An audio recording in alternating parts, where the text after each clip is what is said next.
Hello, this is Frank J. Avella with Awards Daily. Alma Pöysti's international breakthrough film role was in Finland's Academy Award submission, the queer-themed Tuva, in 2020. This year, she co-stars in Finland's latest entry into the international Oscar race, Aki Kaurismäki's wry dark comedy Fallen Leaves. Alma plays Ansa, a lonely woman who works in a supermarket. Then one night she meets another loner. They connect, disconnect, connect, disconnect, etc. Alma has just been nominated for a European Film Award for her work in the film. Welcome, Alma. Thank you. I'm so glad to talk to you. Likewise, it's a terrific film, and both you and Jesse are fantastic in it. Oh, thank you so much. It's really a work from the heart, I have to say. I'm so happy for everything that's been going on with the movie. So it's an extraordinary journey we're on, actually. Well, tell me about getting the role, how it came to you. Well, actually, I have no idea. I got a mysterious phone call one day saying that Aki Kaurismäki would like to meet and have lunch. And I really that was like a pinching moment. I never ever expected anything like that to happen. And well, then I went to the lunch and there he was, and he's a real person, not only a this legend whom I've been following for years. And Jussi was there as well, my co-star in the movie, and so we had lunch and we talked about the forest and agriculture and a lot of stuff. And towards the end, he mentioned that he had this idea for a movie and asked if he wanted to join, and that was the second pinching moment right there. Wow. Tell me about getting the script and what drew you to really want to play Ansa besides Aki. Well, besides, okay, yeah, about a year later after this first lunch, we got the script, and I have to say, it's one of the most crystal clear and very short scripts I ever read. He's a man of few words, but those words are really well chosen, and I was very moved by the story, but I also was laughing aloud. He's such a brilliant writer, and I realized kind of that it's all there. There's nothing I need to somehow add or improve or be somehow clever about, because it's all there in all the simplicity. All the levels are there, and I just need to somehow learn how to read the script really carefully, because the clues to Ansa was there. It was all there, really.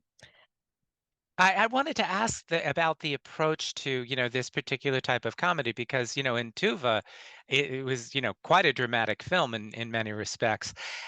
Did you find you took a different approach to this, or was it just pretty much straightforward? Well, this was very much straightforward, but it was a whole nother kind of work, I guess. Aki asked us not to rehearse at all. Mm. And I'm a real nerd. I love preparing, and I love being a detective and spying on the role and reading up and doing a lot of preparations. But here, like I said, no, don't do that. Just somehow learn the lines and turn up on the day, and then we take it from there. So what I Wow. did was I rewatched all his movies, because the nerd in me needed to do something about the restlessness, uh, which was wonderful. But somehow, when you get a part like this, you realize that you are a small link in a long chain that's been going on for now 40 years that he's been making movies. So Yeah. not to copy, of course, what people have done before, but to somehow find the tone, find the tone of it. And well, then I went to work at a bar a little bit, and I went to the factory where Ansa is working, and I got to know my other co-star, the Alma the dog. Yes. So small things like this, that somehow to get under Ansa's skin. Well, Aki makes so many references to other films, and pays homage to so many other films. I'm curious, were you assigned to watch any of them, or did you do any on your own? No, we weren't assigned to do anything. Uh, well, some of them were in the script, so we could spy on them before, and I really love the kind of this coup day, this blinking to other filmmakers, it's like he's having a dialogue with his old masters somehow, and it's really a beautiful homage. But also it's in a way that you don't have to have seen them to somehow enjoy the movie. It doesn't get elitistic like that. So yeah, but Yeah, it's nice how they're somehow present in his no, universe. it's very true. You're right. You don't have to have seen the films. Of course, if you're a film geek like me, you've seen many of them. So I heard he shot chronologically. Is that true? Yeah, mostly chronologically. Some of the environments were like we needed to do them all at the on the same day or something like this. One peculiar thing that we as digital kids aren't used to is to do it in one take. So almost all the shots are done in one take, and that was terrifying in in combination with not rehearsing. Uh, but I mean, we were building the frames for hours together with the team, and they've been working together for 40 years, some of them. So that was also so beautiful to watch this kind of old school filmmaking, and then realizing that catching that moment for the first and only time it happens, then it becomes very, very precious. And the concentration in the room to get that shot is well, it's quite breathtaking. But you start to get kicks from it when you realize, oh, but this works, and the quality you get in these moments are something else than through repetition, because then you always start to fake a little bit. But here you get the kind of the most honest version if Hmm. you've managed to get it right. It's amazing. And well, you two certainly got it right. There's such great chemistry between the two of you. And obviously that did not come out of rehearsal. Uh, I mean, how do you explain that? Hmm.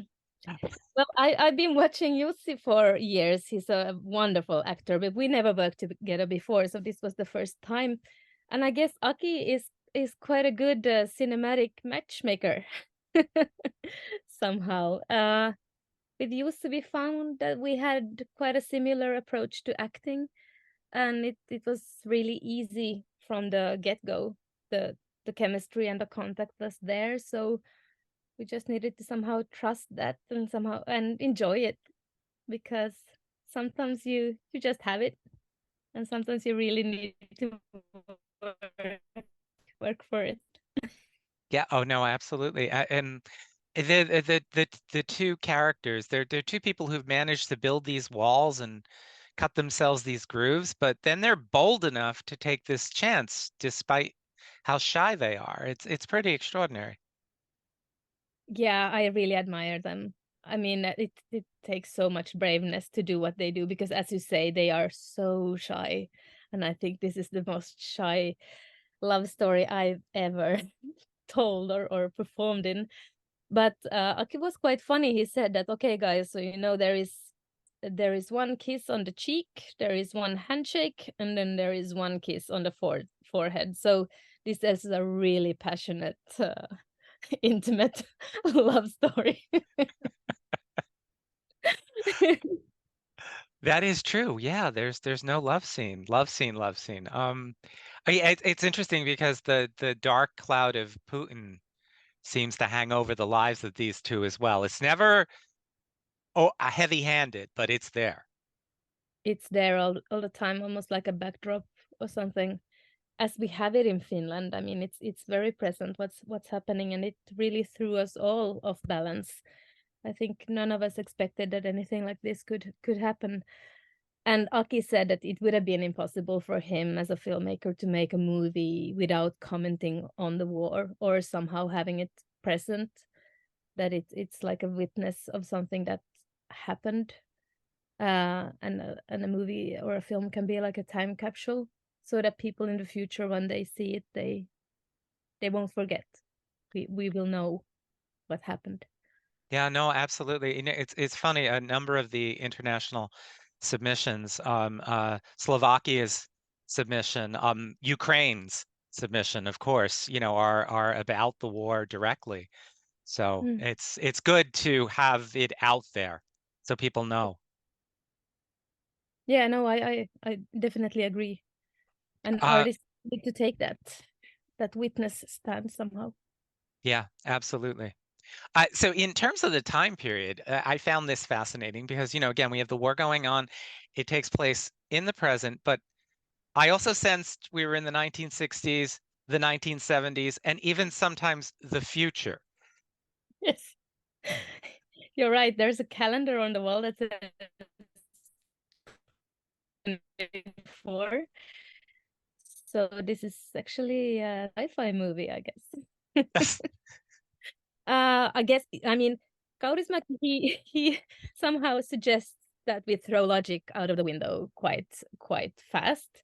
This is a fairy tale, and he's playing around with times. This could happen, yeah, as you say, in the 60s, but also why not a year from now? And well, this is kind of a sad point, but I guess there's always a war going on somewhere. Yeah. So it makes it kind of this eternal backdrop. Hopefully humankind will evolve and Mm. we don't have this, but Yeah, there's a big hope there. I did the script change at all during filming, or was it pretty much what you received? it was pretty much that. Yes, that was it. Wow. Yeah, Um, and have you seen it with an audience? I'm curious. I have. Now I've been very privileged to be able to travel a little bit with the film. So I've seen it in France and in Germany and England and the States and Mexico, and I've taken it as a task to kind of spy on audiences. And this is my, I guess, the theater actor in me who wants this connection with the audience. So I've been having such a great time just to see how different people react, and everyone seems to understand it, take it to heart, and get the humor, which is quite extraordinary because it's a very, in a way, a caricature almost of Finland.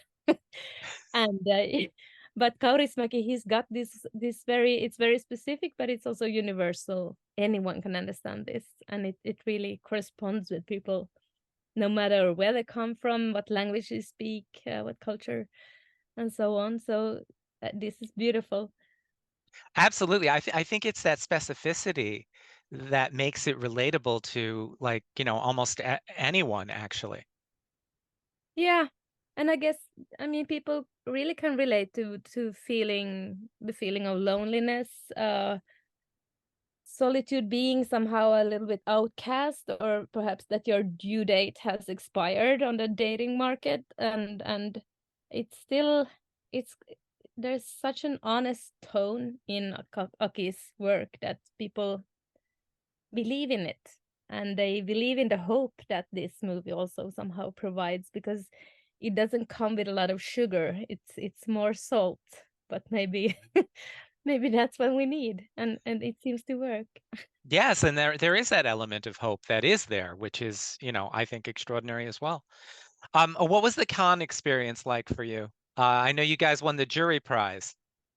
Yeah. Oh, Khan, it's like this bizarre planet where people people walk around no matter what time of day. They look like they come straight from the catwalk, and and I mean, and the love for film that is in that festival is breathtaking. And of course, Aki, it was 6 years since Aki made his last movie, and he also said then that he had made his last movie, so he wasn't gonna make another one.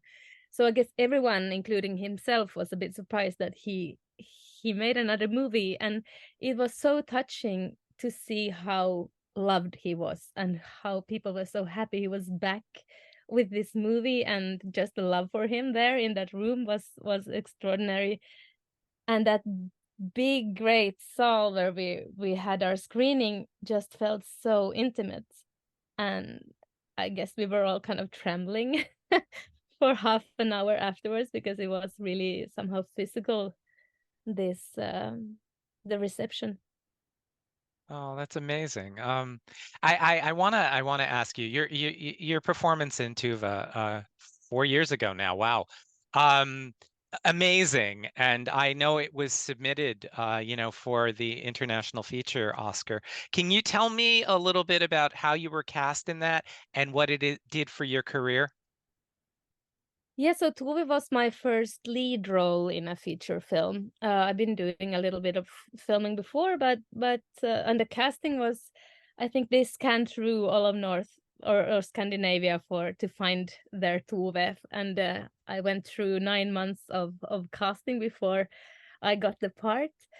Um, and that was in a way a turning point. I've been working in the theaters both in Sweden and Finland up to that point, but ever since Tove, I've now only been filming.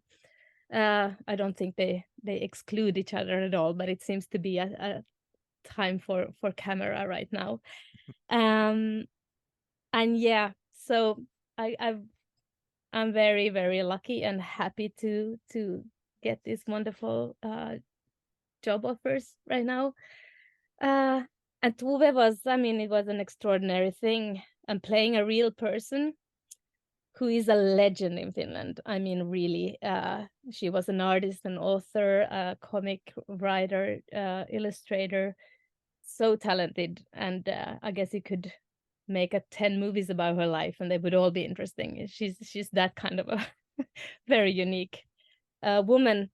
But to do one person's life justice in about 2 hours is very difficult, and a biopic is a very difficult genre. So our director, Saida Bergroth, said a wonderful thing. She said, "So Alma, we can only fail, but let's fail in an interesting way."